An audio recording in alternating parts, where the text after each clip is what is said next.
Well, folks, welcome to one more edition of Politics Done Right. I'm Egberto Willies, your host. Thank you so kindly for being a part of the show. We are going to have a great show for you today. As usual, my friends, how is everybody doing today? Trust all's fine. Well, who do we have here? Michael Rutnin, welcome aboard. Brige, MCP, welcome aboard, as well as AVQ, welcome aboard, folks. We are going to have a good one for you today. Look, folks, I don't know, did anybody saw the DNC last night? I saw the DNC. I thought it was kind of entertaining. I thought it was pretty cool. What's your thoughts on it? Of course, there's a whole lot that we really want to do that we haven't really done, etc., etc., etc. But hey, what can I say? Anyhow, we have a long program for you today, so let's go ahead and let's see.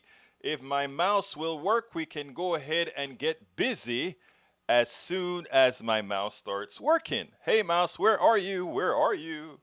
Folks, my mouse isn't working and I'm dead in the waters without my mouse. You watched it. Yeah, I hear you. Hey, the mouse came back. The mouse came back. Okay, let's go ahead and, let's go ahead and get to the show. Title of the show today, Democrats Better for Economy. Yes, Democrats are better for the economy. Don't let anybody fool you otherwise. AOC did it. Indivisible, Houston, Daniel Cohen on DNC, and more. The economy does better under Democrats. So why does Trump lead in the polls when it comes to the economy? I don't know. Indivisible, Houston President Daniel Cohen speaks on the DNC and much more. And like I said before, AOC, she used her, they gave her 60 seconds. It looked like she took 90 seconds. And you know what? She made effective use of that 90 seconds. Well, you know what? She gave the progressive message in about 60 seconds. So now she used her 60 seconds appropriately. So, did you know the economy does better under Democrats? So why do so many believe Trump's and Republicans are better for the economy? That's punto numero uno, subject number one. Subject number two.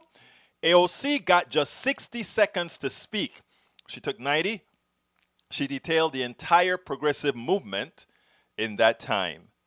Número tres, millennials and Gen Zs get it more so than most.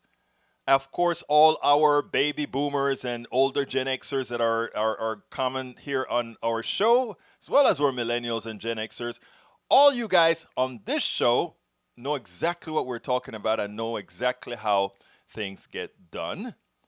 And last point, Daniel Cohen has a great conversation on the DNC activism and more. May Wood, welcome aboard as well. Welcome aboard as well. Okay, we are going to start getting busy. The first thing that I want to show you has to do with the economy. You guys remember a few days ago, I told you I was pretty pissed that people are still showing a 10-point lead for Donald Trump just for the economy. And earlier on, Katie Tur, along with Michael Steele, they gave a particular reason why it is, okay? But I'm going to play this one here, and then I'm going to expand on it after. So here we go. There we go. Recently, I played a piece where we spoke about Biden having a 10-point deficit. In other words, Donald Trump is 10 points ahead of him in the economy. But, you know, all studies that are done show that the economy, irrespective of when normalized for just about everything, economy does better under Democrats. That's not hard to believe if you understand economics. But I tell you what, let me just play this piece that they did on MSNBC with Katie Tur, and then we'll take it on the other side. Conventional wisdom holds that Republican presidents are better for the economy than Democrats. That idea is repeatedly underscored in polling, even when it doesn't seem to make sense. In a brand new NBC News Wall Street Journal poll, Biden is up 9 points nationally and leading on most issues, except one of the biggest issues, the economy. He still trails the president by 10 points. Now, the economy means different things to different people, and presidents really have very little to do with economic growth. But for years, some economists have been challenging the idea that Republicans handle it better. In a widely cited Princeton study from 2013, researchers concluded, quote, the U.S. economy has performed better when the president of the United States is a Democrat rather than a Republican, almost regardless of how one measures performance. Let's bring in MSNBC anchor and senior business correspondent, our economic guru, Stephanie Rule. So, Stephanie, why is this, and why is Donald Trump continuing to do so much better in polling on the economy than Joe Biden? Is it really about the economy? It's about the stock market. Here's what the president is great at: branding. And the market has done exceptionally well. But I want you to take a close look. I mean, just yesterday, the S&P 500 hit record highs. But it's not all publicly traded companies. The truth is, it's a tiny fraction. It's the monster companies that were doing well before the pandemic and are doing exceptionally well now. Think about Amazon, Apple, Walmart. They have a disproportionately large influence over those indices. And the president keeps pointing to the markets, saying, look how great the economy is. Now, one thing that we often mistake, where we say, listen, only investors are making money. You've got millions of Americans, I'm talking firefighters, teachers, who pay attention to their retirement accounts. They pay attention to their 401ks. And this president, Donald Trump, is going to tell America, you like these returns in the stock market? They will all be gone if Biden is the president. Now, that's not necessarily the case. You see investment bank after investment bank saying, actually, what investors like are regularity, predictability, something they don't get from President Trump. But remember this, people vote in private. And when people feel really good about how their 401ks are doing, how their stock portfolio is, you could see more people than are willing to admit they're voting for Donald Trump who like this market performance, and they could vote for him again. There's still millions of Americans who are not in the stock market and who can't pay for basics right now. They don't have health care. They can't go to the dentist. And there are still a lot of Trump voters who are also not participating in the stock market, but still cite the economy as a reason to vote for him. 30 And million more questions and Americans answers have no here job. on this. Exactly. And they can't pay for things like rent or food or health care. And that is why education and information is so important. People go through all these machinations as to why does it go? The economy does better under Democrats than under Republicans, and the answer is actually simple. If Republicans move more money up the ladder, it means there's less money from the people who actually spend it, and economic activity is determined by those who spend. So therefore, if all the money is being spent that goes down to the low end, while when you take it up to the high end, all those people save the money or they invest in another country or whatever, of course the economy does better under Democrats. But again, why would these people that would still make good with these other people doing good not want it that way? Because what happens is this: if you keep the lower side of your economy depressed, you continue to own those people, you continue to enslave those people antiseptically, because you can pay them less, you can do less for them, and you get even more. That's what it's all about. It is more sinister than people dare believe. And that is why information is so important. And that is why we have to get the message out. By the way, folks, if you've just joined us, if you've joined us for a while, I ask you so kindly to please share this program on your wall, on your page, on your Twitter, on your Tumblr, on your Instagram, everywhere. Because unless we get this stuff out there, all that false information, the economy does better under Republicans, all of that's false. From a mathematical point of view, it is false. You can draw the charts. That information is available for everybody. Welcome aboard as well, Norman Reynolds, and welcome aboard as well, Cristina Oliveira, and welcome aboard, Lee Grant. Welcome aboard, Daniel Ledoux. Let's see who else is new. I think those are the new ones that just came in. Yeah, folks, if you're just joining us, I ask you so kindly to please share the program on your wall, on your threads, on your Instagram, on your everywhere. And the reason why, again, is, look, a lot of progressives, we sit back and wonder how it is a lot of these people can think the way they do. And the reason they think the way they do is because there are not enough of us creating a critical mass to inform them. So if you notice, and it drives me crazy with Trump, right? Over and over and over again, Trump repeats the same thing over, and people think, oh, does he not have anything else to say? First of all, yes, he doesn't have anything else to say because he doesn't have a lot of intellect. But still, the repetition thing actually works. It becomes a reality. So when he comes out and he says, the election is going to be fraudulent, post office. The election is going to, voting by mail is fraudulent. Voting by mail, and he keeps saying it. And every so often we said, no, voting by mail, you can prove it is. What we have to do is we have to have not the answering narrative. In other words, we don't get the defensive narrative. We have to have the positive narrative. And that narrative is Donald Trump is trying to steal the election because he controls the post office. You have to keep that message out every time. Every Democrat, every progressive, everybody that believes in the reality needs to make sure the first thing that comes out of their mouth, Donald Trump is attempting to steal the election by controlling the post office and making sure that your medicines are late and making sure that your checks are late. He wants to do this, and that's what he's doing. And you keep repeating these same things over and over and over again. You don't wait to answer Donald Trump. You make the assertive argument, because that is what Donald Trump does. Donald Trump knows how to do it very well. And you notice what when Stephanie Rule was talking to Katie Tur, she said, wait a minute. If the economy always does better under Democrats, and this is proven fact, right? The Republicans shot the economy in the Bush-Reagan years. It was resurrected by Clinton. Bush number 2 crashed the economy again, resurrected by who? Obama. Now Donald Trump crashes the economy again, and here we hope that Biden has to come in and fix it again. It's amazing. Every time these guys come into power, they leave with a shot economy. And then we clean it up. And in the process of cleaning it up, for the pain that many have to take, many times we pay the price for it. Let's get the argument right. Let's get the narrative right. These guys know nothing about economy. They do know a whole lot about stealing. They do know a whole lot about taking the wealth of others and moving it up forward. That is what they are very good at. And the person who can always encapsulate that perfectly is our good friend Alexandria Ocasio-Cortez. She used her 60 seconds of progressive identification and 90 seconds to go ahead and nominate Bernie Sanders, etc., like she was supposed to do. By the way, there's a controversy. A lot of Democrats started to raise hell on Ocasio-Cortez because she went ahead and said, I nominate or I second Donald Trump. That was her job. That was a position they gave her to talk about. And the fact that the centrists ate her alive. If you take a look, I put this stuff on Daily Kos.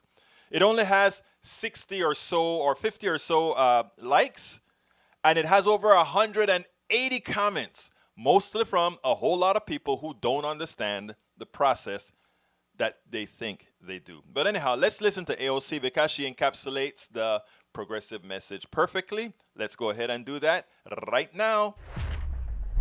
Good evening, bienvenidos, and thank you to everyone here today endeavoring towards a better, more just future for our country and our world. In fidelity and gratitude to a mass people's movement working to establish 21st century social, economic, and human rights, including guaranteed health care, higher education, living wages, and labor rights for all people in the United States. A movement striving to recognize and repair the wounds of racial injustice, colonization, misogyny, and homophobia, and to propose and build reimagined systems of immigration and foreign policy that turn away from the violence and xenophobia of our past. A movement that realizes the unsustainable brutality of an economy that rewards explosive inequalities of wealth for the few at the expense of long-term stability for the many, and who organized a historic grassroots campaign to reclaim our democracy.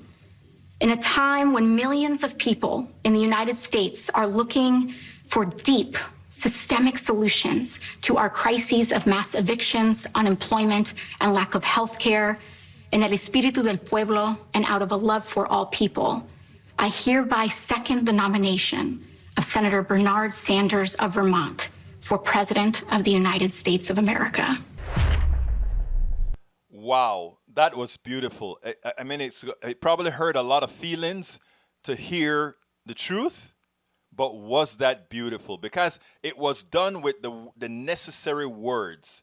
that didn't really hurt people, but it just told the truth of what we are. Look, we're trying to become a better country. And we have a lot of people working on us becoming a better country. And that's what we would do. But let's not deny who we've been. Let's not deny what we've done. And that's what Alexandria Ocasio-Cortez is doing there. And you know what? If you're a church person, they always tell you confess your sins. And after you confess your sins, the Lord will wash your blood clean, right? We should do that as a country. Why is it so bad to do it as a country when it is done in church all of the time? And it's the people in the church who, evangelicals specifically, who don't like us to do these things, but it's very important. But anyway, Ocasio-Cortez was perfect in that. Her teacher told her when she said, I only got 60 seconds, her second grade teacher told her, look, Alexandria, you know that you were very good in my class at poetry or whatever it was, literature or whatever. You will do just fine. I am sure you will use that time effectively. And Alexandria Ocasio-Cortez used that amount of time effectively. Now, I talk a lot about millennials and Gen Xers and all these folks because I think our future is in their hands. We all know that, of course, they're younger. But not only that, their thought process, their morality, the way they think, they don't have a lot of the hang-ups that was imparted on us by generations of evil. And I saw a host do something today on MSNBC that really touched my heart. It just made me feel so warm to see this woman, this young woman, the words that she had to say. So let me play this and then we'll take it on the other side. But it was simply wonderful. Don't dare tell me America isn't changing. Don't dare tell me that people aren't becoming more aware. Don't dare tell me that our young people, the ones that are coming up now, or millennials, or Gen Xers, or and all these other, or Gen Zs, don't tell me that they don't see the real picture. Because I tell you what, that's who I work with the most. And what I find is that they're well aware, and I want to show you something that normally you wouldn't see on an MSNBC or a CBS or ABC from a host. Check this out, and then we'll take it on the other side. I wanted you to meet this little girl. She's the reason I've been out for a bit. This is Monroe, my new daughter. She was born on March 9th. But when she left the hospital 2 days later, thank you, Frank, it felt like Frank and Roe and I were walking into the apocalypse scene in a virus disaster movie. Remember that day Tom Hanks announced he had COVID? The NBA suspended its season. The president delivered a primetime pandemic address. And you know what happened 2 days after that, on March 13th? Police officers killed Breonna Taylor, an injustice that is now part of a national reckoning over race, demanding that people like me confront their privilege. And for a new mom, here's one. I'm alive, and so is my kid. And if the color of my skin were different, I'd be twice as likely to have died giving birth. That is an outrageous public health disparity. And so are the disparities we're seeing with the coronavirus. All of which is to say, that week in March changed my world, sure, but it changed everybody's. And the question has been and is now how we handle it. How we hold ourselves accountable, how we do the work, and especially how we hold our leaders accountable, our lawmakers, our president. That is why I am glad to be back with you at work with plenty of it ahead. Thank you for being here with me. I tell you why this is important. And I've been talking to a lot of people about this. Since this pandemic started, I see a lot of people on TV with their laptops and their kids around, and they're saying things like how difficult it is that they have to be with their kids and their laptops on the desk, and they're working from home, and the monotony of working from home, and all these kinds of things, right? And I looked at a friend and said, let me tell you something. These people are out there complaining about how difficult it is, right? These are the people that don't have to be working at the grocery stores. They don't have to be working serving food or anything like that. In other words, they are not considered the essential workers, but they're the highest paid workers. And many of them you see on TV, which is the ones that ABC and CBS put on the morning shows. Oh, this mother with her laptop, she wants to get back to work because it's so boring here, or you can't do a lot of work with the kids around, and Then I saw this today when Hallie Jackson comes out. She was on maternity leave. She got good maternity leave. She got good care for her kid. And she didn't come out and say, I am glad to be back because, it was time to be back or anything. In other words, she wasn't just self-serving. She saw her privilege. She saw that she had it better than most. And it wasn't a sense of guilt in her words. It was a sense in, why not this for everybody else?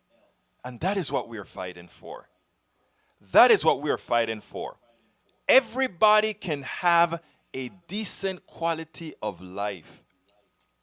If we didn't allow the type of gradation that we have, where you have a 1% that is taking just about everything, with then the 9% that's the guarding the gates to make sure that they are protected. We pay them very well to keep the super well paid and the pilferers protected. And then the next 10% of the 20%, we make them whole. And the rest cannot see a $400 bill without panicking. What Hallie Jackson, I know Hallie Jackson she probably was not thinking a whole lot of what I'm saying right now. Not specifically, but inside her. The fact that she came out with that type of a statement says a whole lot about the character of people who would then be there when we are making the changes necessary. They wouldn't be there to stop it. They wouldn't put barriers in front of those that are attempting to make life better for all. We need a whole lot of her, more of her. And I tell you what, a lot of people in her generation, that is how they think as well. Yeah, that, like I said, when I saw that, that really touched me, because it is something that, one, she didn't have to do. It is something that also, based on some of the folks that watch some of these channels, would be really ready to get into her skin for saying certain things. But she came out and she just said it. And for that, kudos to her, man. Kudos to her for doing that. Anyhow, it is about that time for us to get to El Señor Daniel Cohen, president of Indivisible Houston. So I'll say right now, let's go ahead and let's get busy.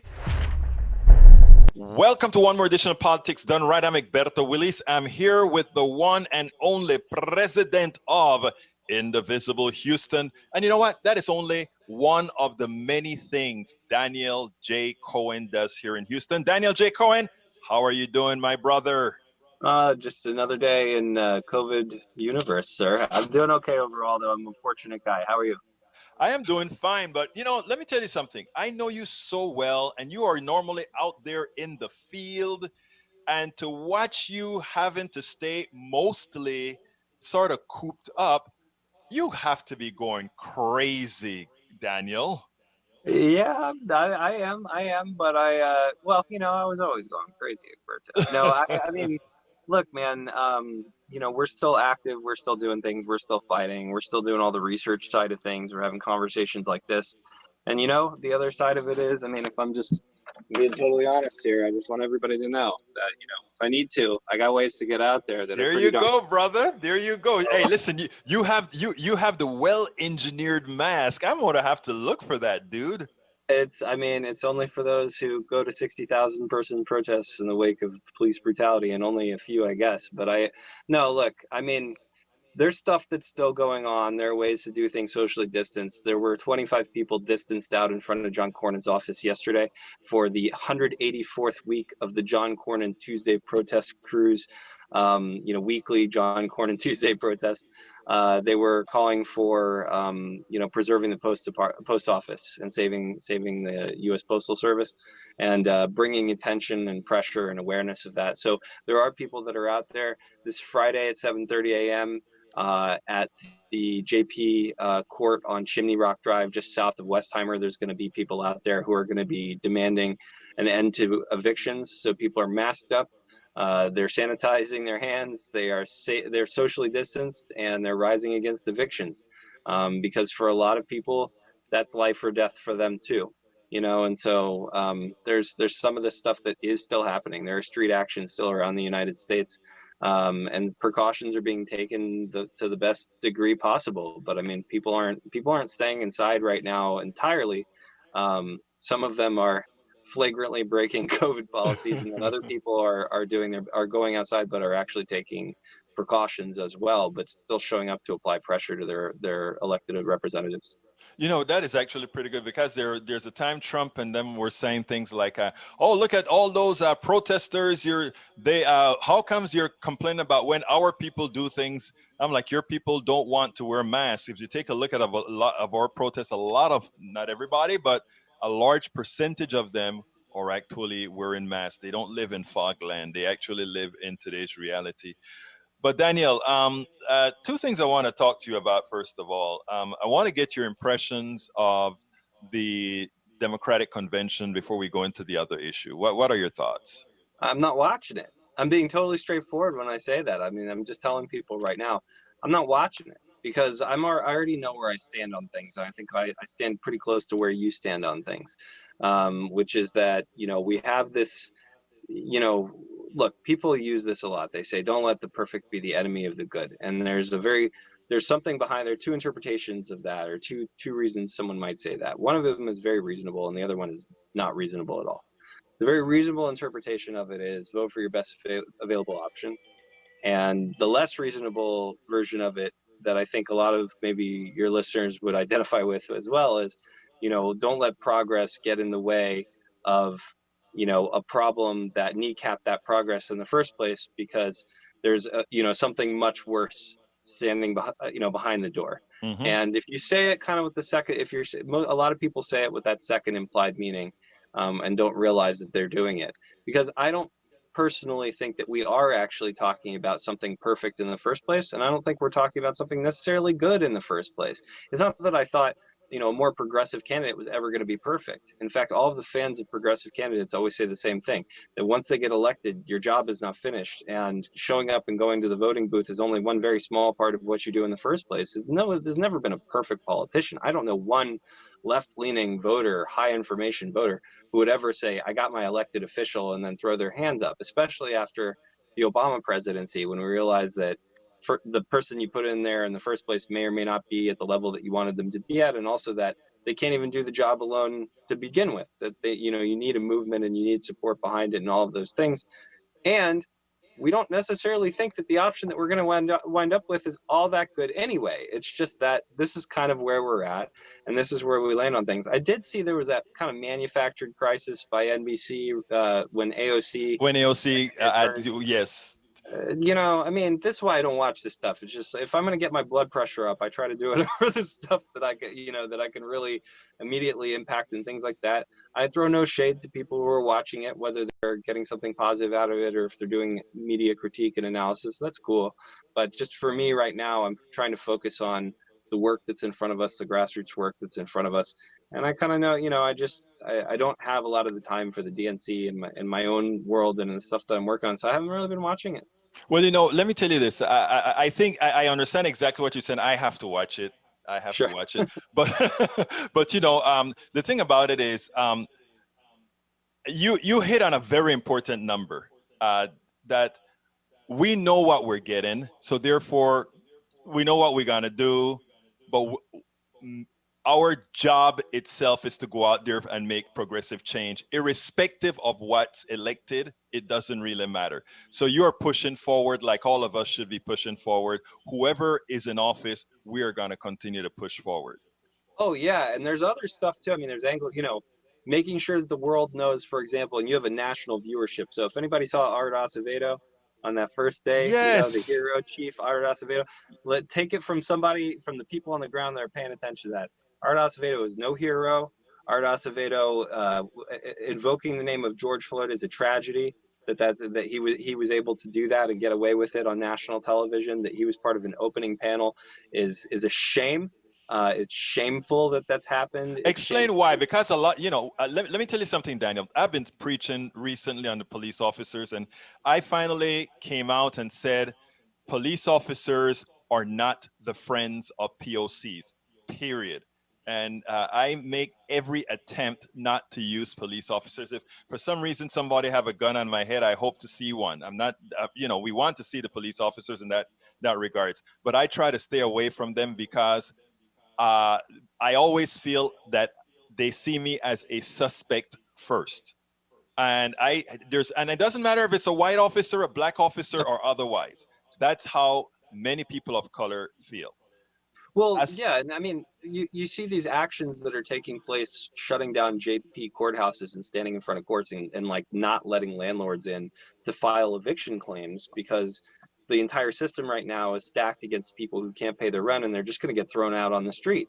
Well, the person who's going to get called in to break that chain and arrest those people will inherently be the state, and that arm of the state will be the police. And so there's some of these circumstances where, the inherently like doing a job is going to position the people versus the muscle, and the muscle Right. will be the police departments. But even if you, in addition to that, Chief Acevedo himself has all kinds of specific problems that he's twisted all of the narrative surrounding George Floyd protests in Houston. He said that there were out-of-towners coming in that were causing disruption. That's not true. He said that there were people who were causing mayhem in the first place. A lot of them actually were like, what originally happened is people kneeled in the streets that were essentially shut down because there was a big protest that day. And because COVID-19 shut down a lot of the businesses around there, they kneeled in that street, and then they used kneeling in the street because you're blocking a road that is already not being used as justification to roll on those protesters. There were people who were asking to leave. They weren't allowed to leave. There was some sort of gas released. We haven't gotten to the bottom of what it is because they bury the FOIAs. We don't know what the PR budget of HPD is because they bury that too. He's doing, panels out in the street where he's like sitting on a metal chair. There's like an 11-year-old kid leading the march, and there's Chief Acevedo walking alongside him. He's demonizing people. They're defaming people. There are people who are in the prison for 30 hours. They put them in jail 30 hours, no mask, no clean water, and then he walks away as some sort of hero cop. I mean, in 2016, this was a guy who, as Austin Police Department chief, thanked Alex Jones after going on his show for supporting the Austin Police Department. Alex Jones is out here whipping up a fascist far-right fringe frenzy. And, this is the guy that's supposedly in charge of our public safety. If you ask anybody down at the protests I mentioned, the weekly protests, the Tuesday John Cornyn crew, there are a lot of people out there who are older. There are a lot of people who voted for Clinton, and liked Clinton, right? Like actually liked her quite a bit. So you can see that in some cases, maybe their ideology is not super radical or leftist, but they're starting to see that there's 6 and 7 cop vehicles sometimes down there. They had a paddy wagon for a few weeks after the George Floyd protests. They're getting over policed, and maybe like it's starting to change the way they look at some of this stuff. Over time they see that there's this great waste, and it's obviously a hostile posture that's being implemented by this system. And in the wake of George Floyd, Houston gave HPD a 4% raise. Acevedo said we've already been defunded. Look at the numbers over the years. It's all lies. It's all nonsense. But he's been on The View, and he's been Let me tell you something that really got me irate, though, Daniel. The governor comes out yesterday and he says any municipality or city that reduces their police budgets will get their property taxes frozen. What do you think about that? I mean, it's amazing how the state has really come down hard to ensure that policing gets all the funding it needs, but when it comes to giving psychological services or all these other kinds of services, we're always ready to cut them. Oh yeah, no, that he would never say if you cut your mental health services, then we'll make sure to freeze your property taxes. He would never say if you cut your local health care expenditures, then we'll freeze your property taxes. He'd never say if you cut your parks department money, then we'll freeze your property taxes. It was obviously political posturing by a guy who's trying to distract us from the fact that he put a secret cabal not so secret because of the good work of investigative reporters, but basically a cabal of his billionaire buddies and donors and political hacks in charge of his COVID-19 response strategy, and he's gotten people killed to the tune of thousands of people in one of the worst responses to COVID-19, not just in the United States, but in an isolated territory anywhere in the world. That Greg Abbott has positioned us for failure. He's gotten kids killed. He's gotten elderly folks killed, and has completely dropped the ball in terms of taking care of working families in the state of Texas. And it's only to benefit his rich donor class buddies. So he changes the conversation whenever he can because he screwed up COVID-19. Texas knows it. He has one of the lowest approval ratings that he's ever had before. It's dipped into the 30s. It was like well up into the 50s, no problem. This is a guy that won re-election by 20 points over the opposition. It doesn't matter if you run Mickey Mouse versus an incumbent governor in the state of Texas, a deep red state, in 2018 to win by 20 points, and then now all of a sudden you're 15, 20 points underwater. I mean, that tells Texas, you everything you do. Yeah, Texas is going to, I think, people tell me I'm crazy. I think Texas is going to surprise a whole lot of people in the 2020 election, not to speak about the 2022 election when we elect a governor again. So I think you're going to see. If I don't know, we'll see. We're all fighting in terms of tipping the state and increasing voter participation and outreach. But I'll tell you this: those individual seats are going to start flipping. You're going to see these small territories that were R12 and R15 and stuff like that. And I mean areas where everybody can agree, right? Because it doesn't matter whether you're like kind of over toward the center of the Democratic Party or like a leftist. You pretty much probably believe that Moses is not a founding father. Right? Like there's some easy stuff here, right? So those state board of ed seats and stuff like that went into Republican hands by 12, 15 points before. I think you're going to start seeing some tighter races, and some of that stuff is going to start to flip. And I think you'll see a few of those flip this cycle. And for example, you might see the Texas House flip. They only need 9-10 seats. I actually think that that's what we're looking at now. Daniel, I have another, you're a thinker, so I want to throw something else at you that I've been thinking about for a long time. Lincoln Project, Kasich, all these Republicans are coming into work and get good speaking positions at the Democratic DNC. AOC gets 60 seconds, right? I have a theory, and I don't know, again, I haven't really put it out there, but I have a theory that the Republican Party is a goner. It's a Trumpist party going forward, and I don't think there is a resuscitation of that party.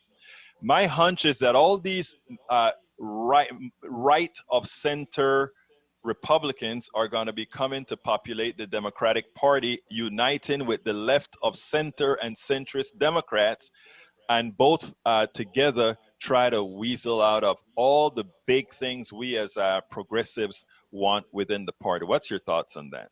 I think you're basically right? The right of center types, I don't think are joining the party because of that. I think they are saving their skin, and I think they do oppose us ideologically, and they believe that stuff. It's not I don't know that. I think actually like the Kasichs of the world, I don't think it's like machinated that they're like, I'm joining to kill Medicare for all. I just think that that's the function of what's going to happen. I think that the centrist and left center types at the highest ranks do very intently try to kill those policies because they believe that it would undercut their donors, and they believe that it also would undercut their electoral advantage.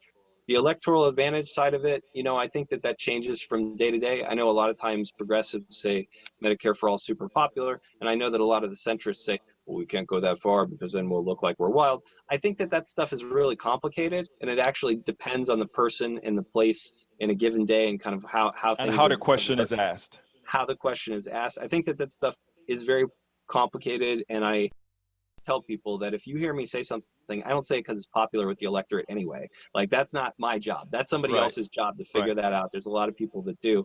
I think that, but I do think that the donor pressure has a lot to do with it, because we know that we have a paper trail where there's a lot of people who try to kill Medicare for all behind the scenes who are working for insurance and pharmaceutical companies, and they have deep pockets, and we see that a lot of their money flows into the pockets of people who are at the top of the Democratic Party and the elected officials that are at the top of the Democratic Party. So got to be an influence. Yeah, no, I agree with you that it's at the top, because, and when we talk about if you go down lower, I have this thing that I do, and I kind of wrote it up in my new book, It's Worth It. And where I actually talk to people about saying, don't talk about Medicare for all. Don't talk about all these issues. Start talking about what all these issues do. Anyway, I think as it turns out, what you're going to find is that when you start talking to people about their wants and their needs, that's where we get some equalization, some merging, right?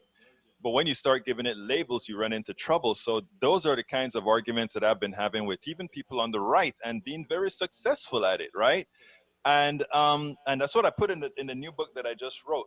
Now, I think it is up on all of us, you, me, and all the activists out there to sort of do just that. And I'm not asking Daniel to go meet with some Trumpist right people. You're not going to do that. That's not your place. That's my No, place. that's not my place. No, Yeah. but I what I appreciate about what you wrote, and what I will say is I have a friend whose mom has been driving him crazy with the stuff, and she's way out there. And so he said, I've just been trying to talk to her, and I don't know how. And I said, well, I haven't read it yet, but here's a great read. And it is something I would read, because one day I might wind up, when, COVID conditions are over, I might wind up sitting on a bus. And if I have to sit there for 5 minutes, if I can make up a little bit of territory, it won't be super comfortable, but I'm here for a fight. So I may as well be equipped.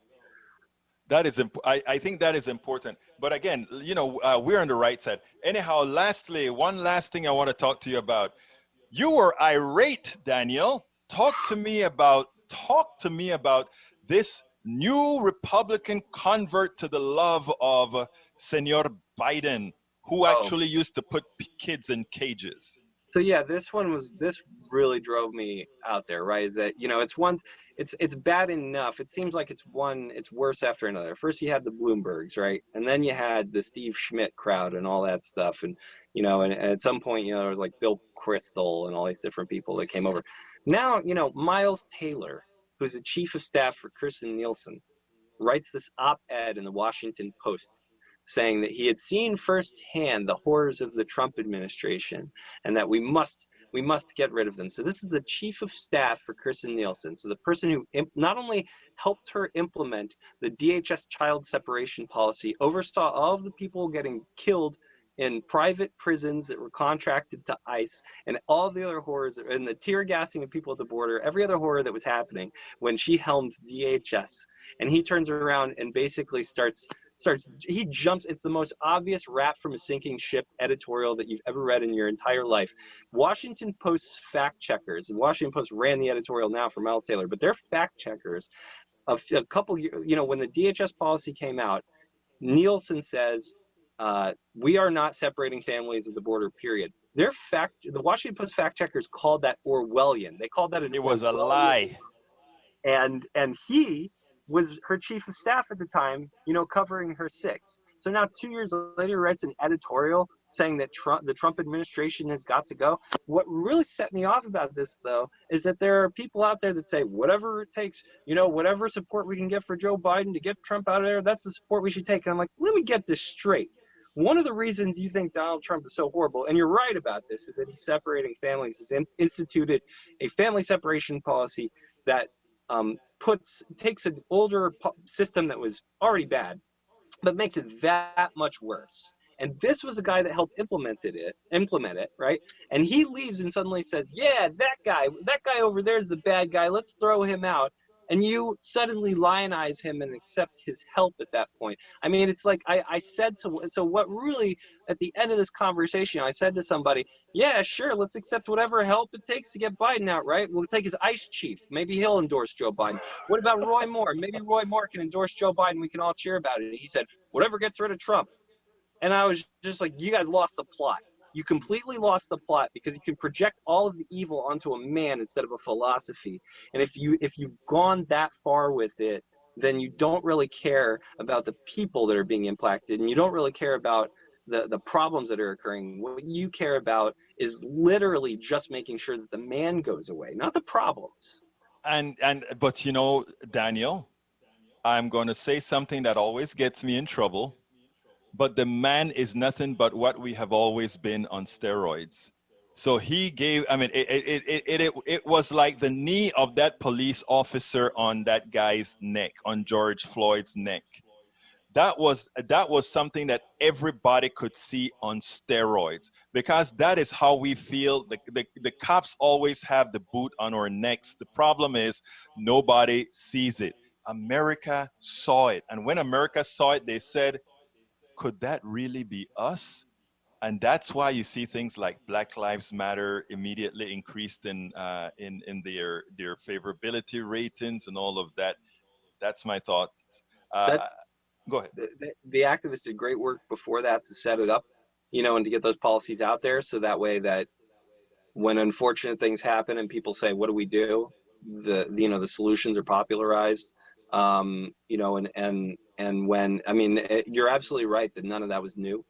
And you're right that this is not entirely new.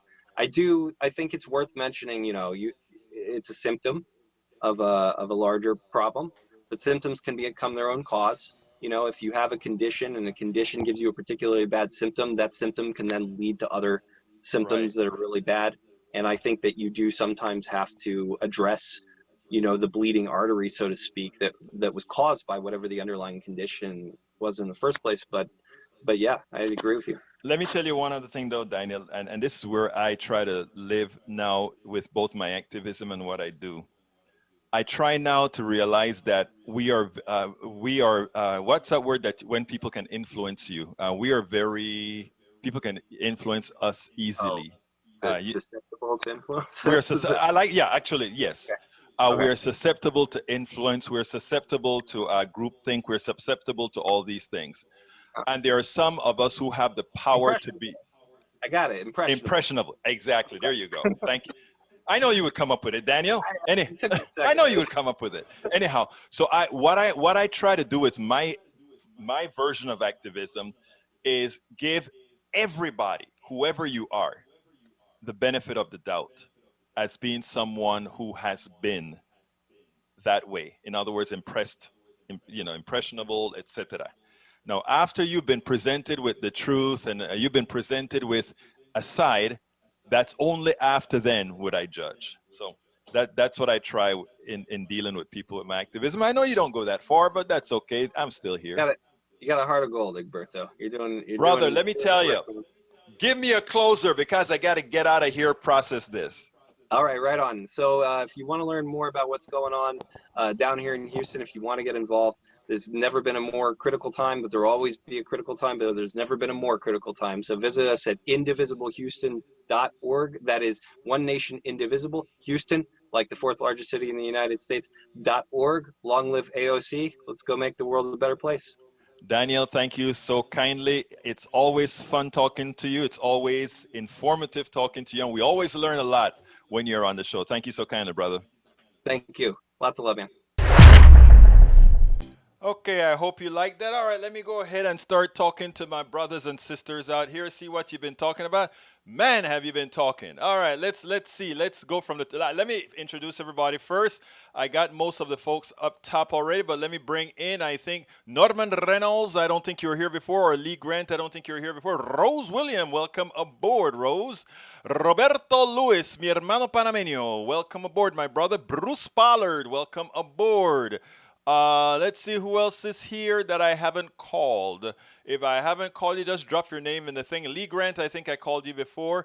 Just drop your name in and I will call you out. I like to make sure and dar recomendación a toda mi gente. Give notice to all of my people that are here online, on air, wherever. Okay, let's see if there's anything.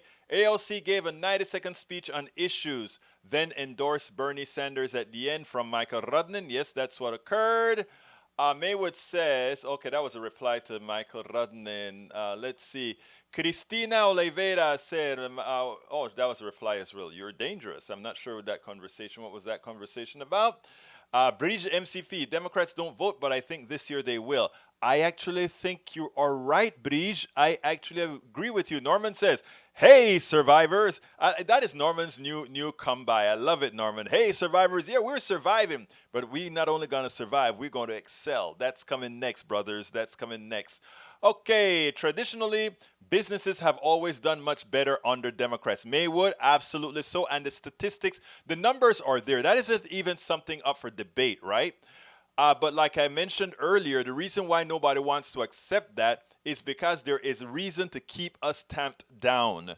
So I mean, it's not that we want everybody to be doing well, which we can. We have the resources to ensure that everybody on this planet has a decent life. Is that we want the distribution to be very much skewed.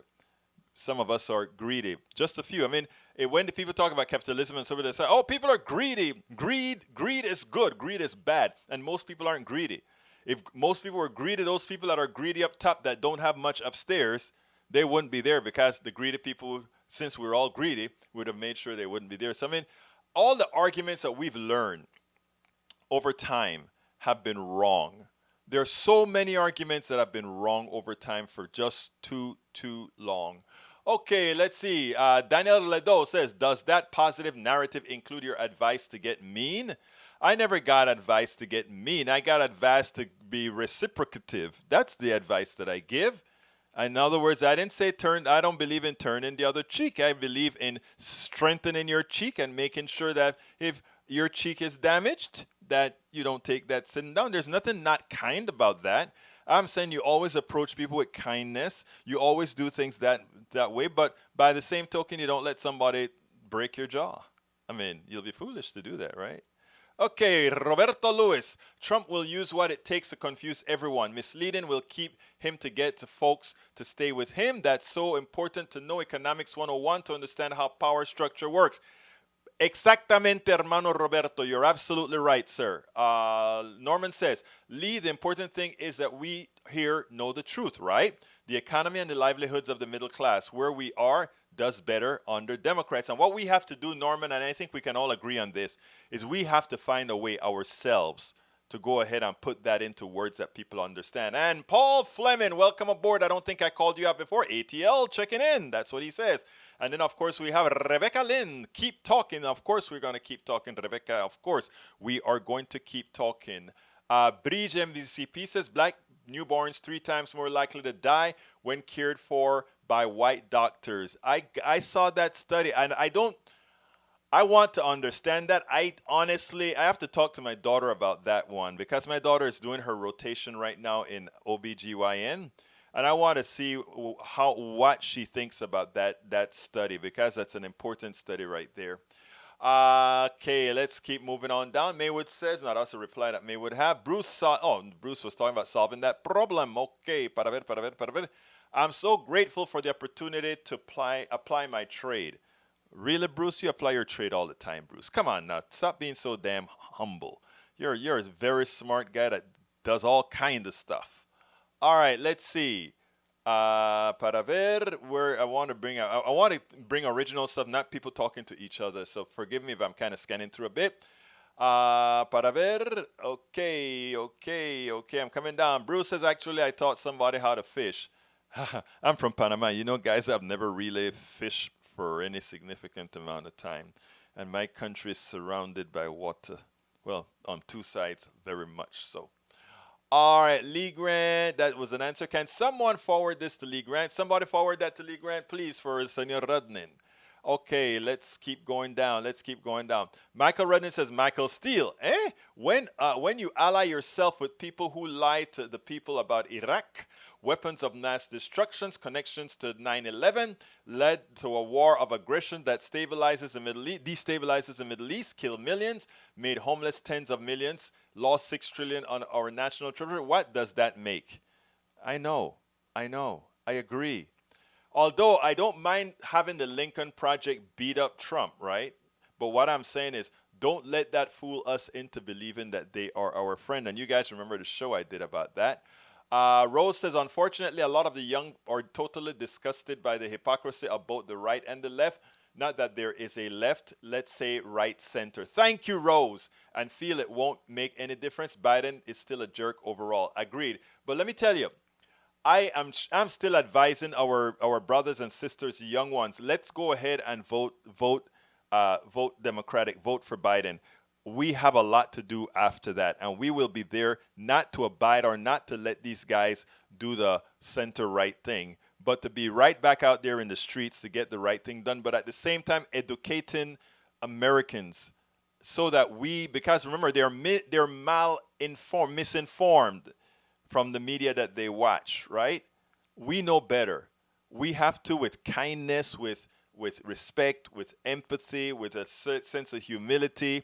And I write all of that in my book. So please go get my book. Anyway, I got to get out of here pretty soon. So let's see. Norman says there is a case to burn all Republican lifeboats without the stand. We will legitimize disingenuous bad actors. That is a true statement. That needs some more expanding because that need a lot more expanding, Norman. Breach says just elect a Oman for president. We get rid of all. John Stanley, welcome aboard. Stink. I don't know why to stink, John. You have to tell me. You can't just say it. Michael Rudnan says greed that causes those at the bottom to suffer is bad. That is true. That's what we know. Imagine the moment the CEOs I get it, Rudnan. I get it, brother. All right, let's see. Rose Williams says that's why I like teaching. Rose, and you know my belief, teaching is the most important profession, bar none. Bar none, I think teaching, what would we do without teaching? Anyway, folks, please remember that my book, the one that you see on the screen, it's worth it. How to talk to your right-wing relatives, friends, and neighbors. Please go ahead and get the book. Help support our movement. And here is the link to go get the book. I just put the link to get the book on the screen, or rather not on the screen, but I put it in the feed. So please get our book. But more than anything else, we need patrons. We need people who would subscribe to Politics Done Right. How do I subscribe to Politics Done Right? You go to politicsdoneright.com/Patreon. Politicsdoneright.com/Patreon. If you're on YouTube, feel free to click that $sign and do a super chat and say, I support this program, because this program is there to help us all out. You can also support us via PayPal. You can go to, how do you do that? Go to politicsdoneright.com/PayPal, politicsdoneright.com/PayPal. Facebook is now allowing us to take subscriptions, so please go to politicsdoneright.com/Facebook, politicsdoneright.com/Facebook. And of course, you can go to our store. Our store is at where? politicsdoneright.com/store, politicsdoneright.com/store. Here's our cup. Get our cup. Get our t-shirts, get our books, all of that you can find at Politics Done Right, including As I See It, Class Warfare, the only resort to right-wing doom. The new book is also at our store, which is It's Worth It, How to Talk to Your Right-Wing Relatives, Friends, and Neighbors. Folks, we cannot do this without you. We need your support to continue doing this over and over again. I thank you so kindly for spending this time with me. I love you all. I respect you all. You name it. This is something we've got to do together. My name is Egberto Willies. This is Politics Done Right. And you know how I end this baby. I am what? Out. I'm Egberto Willies, host of Politics Done Right, an independent news program. I post several news videos of interest every day. I ask you so kindly to subscribe to my channel. And please leave me some comments. Thank you very much.